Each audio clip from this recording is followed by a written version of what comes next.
राजस्थान कांग्रेस में संगठनात्मक गतिविधियां एक बार फिर से तेज हो गई हैं। प्रदेश कांग्रेस कमेटी के अध्यक्ष गोविंद सिंह डोटासरा ने हाल ही में राज्य के कई जिलों की ब्लॉक कांग्रेस कमेटी की कार्यकारिणियां घोषित की हैं। इनमें सवाई माधोपुर जिले के वामनबास और बौली, जोधपुर जिले के भोपालगढ़ और बावड़ी, नागौर जिले का रिया और कोटा जिले की सिमलिया ब्लॉक शामिल है। ये घोषणाएं ऐसे समय में की गई हैं जब राजस्थान में कांग्रेस को नए सिरे से संगठन निर्माण और भविष्य की रणनीति को लेकर खुद को मजबूत करना है। ये सवाल भी तेजी से उठ रहा है कि क्या गोविंद सिंह डोटासरा ही प्रदेश अध्यक्ष बने रहेंगे या बदलाव की सुगबुगाहट है।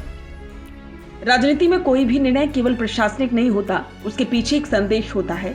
जिन ब्लॉकों की कार्यकारिणी घोषित की गई है वे सभी राजनीतिक दृष्टि से बेहद महत्वपूर्ण हैं। बामनबास और बौली सवाई माधोपुर सचिन पायलट की पकड़ वाला इलाका है। भोपालगढ़ और बावड़ी जोधपुर गहलोत समर्थक क्षेत्र माने जाते हैं। रिया नागौर कांग्रेस के परंपरागत प्रभाव वाला क्षेत्र है। सिमलिया कोटा जो कि शांति धारीवाल का इलाका है। इन नियुक्तियों के जरिए डोटासरा ने संगठन के संतुलन को साधने की कोशिश की है। वो ये दिखाना चाहते हैं कि गुटबाजी से ऊपर उठकर पूरी कांग्रेस को एकजुट रखने की क्षमता रखते हैं। डोटासरा को अशोक गहलोत का करीबी माना जाता है। उन्होंने बतौर पीसीसी चीफ 2020 के बाद पार्टी में कई संगठनात्मक बदलाव किए और खास करके बूथ स्तर पर पार्टी की सक्रिय करने में योगदान दिया। हालांकि विधानसभा चुनाव 2023 में कांग्रेस की हार के बाद से ये चर्चा चल रही है कि क्या डोटासरा को हटाया जाएगा या उन्हें ही दोबारा से संगठन की जिम्मेदारी सौंपी जाएगी। इन ताजा नियुक्तियों को उनके संगठनात्मक नियंत्रण और नेतृत्व की पुनः पुष्टि के तौर पर देखा जा सकता है। पार्टी हाईकमान फिलहाल राजस्थान में स्थिरता चाहता है और डोटासरा उस पर स्थिरता का केंद्र है।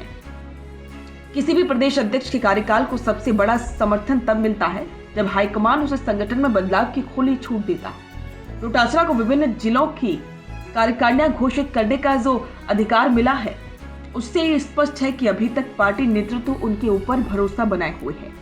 ये भी ध्यान देने योग्य है कि नियुक्तियों के पहले और बाद में कांग्रेस के किसी बड़े नेता ने सार्वजनिक रूप से असहमति नहीं जताई।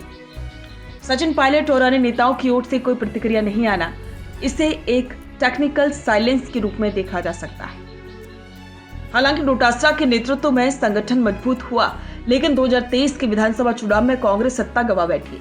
ऐसे में ये स्वाभाविक है कि पार्टी एक नए चेहरे पर विचार करे और साथ ही लोकसभा चुनावों में भी कांग्रेस का प्रदर्शन निराशाजनक रहा था। हालांकि पिछले 2 बार के लोकसभा चुनाव के बाद में सीटें जीतना कांग्रेस के लिए जरूर एक बड़ी उपलब्धि रही। राजस्थान कांग्रेस के सामने 2028 की रणनीति है और पार्टी नेतृत्व ये तय करने में जुटा है कि कौन व्यक्ति पार्टी को अगले विधानसभा चुनावों तक ले जाने में सक्षम होगा। क्या वो डोटासरा होंगे या फिर कोई नया चेहरा सामने आएगा। सचिन पायलट को कांग्रेस का युवा चेहरा माना जाता है और वे अब छत्तीसगढ़, झारखंड और मध्य प्रदेश जैसे राज्यों में सक्रिय होकर राष्ट्रीय भूमिका में आने की कोशिश कर रही हैं। लेकिन राजस्थान कांग्रेस में उनकी चुप्पी भी बहुत कुछ कहती है। पायलट समर्थकों का ये वर्ग ये मानता है कि संगठनात्मक नेतृत्व में बदलाव होना चाहिए। हालांकि पायलट ने खुलकर डोटासरा के खिलाफ कुछ नहीं कहा, पर उनके समर्थक ये चाहते हैं कि नया अध्यक्ष किसी न्यूट्रल या पायलट निकट नेता को बनाया जाए। इन सारी परिस्थितियों को देखते हुए कांग्रेस नेतृत्व का ये निर्णय कि डोटासरा को अब भी संगठनात्मक घोषणाओं का जिम्मा सौंपा जाए, ये संकेत देता है कि कम से कम फिलहाल उन्हें हटाने की कोई योजना नहीं है। डोटासरा की सक्रियता और लगातार हो रही नियुक्तियां दिखाती हैं कि वे अब भी जान चुके हैं कि संगठनात्मक पकड़ बनाए रखना ही उनके पद को सुरक्षित रख सकता है। यही वजह है कि वे लगातार फील्ड में सक्रिय हैं और ब्लॉक स्तर पर कार्यकारिणियां गठित कर रही हैं। वर्तमान स्थिति को देखते हुए कहा जा सकता है कि गोविंद सिंह डोटासरा फिलहाल प्रदेश कांग्रेस के अध्यक्ष बने रहेंगे। पार्टी में उनके अनुभव, संतुलनकारी रवैये और संगठन पर उनकी मजबूत पकड़ को देखते हुए हाईकमान उन्हें बनाए रखने के मूड में दिखता है। हाँ, अगर आगामी महीनों में पार्टी कोई बड़ा संगठनात्मक फेरबदल करती है या सचिन पायलट की भूमिका को राजस्थान में पुनः सक्रिय किया जाता है, तब स्थिति बदल सकती है। लेकिन वर्तमान संकेत यही बताते हैं कि डोटासरा की कुर्सी फिलहाल सुरक्षित है और वे आने वाले पंचायत चुनावों से लेकर 2028 के विधानसभा चुनावों तक संगठन की कमान संभाल सकते हैं।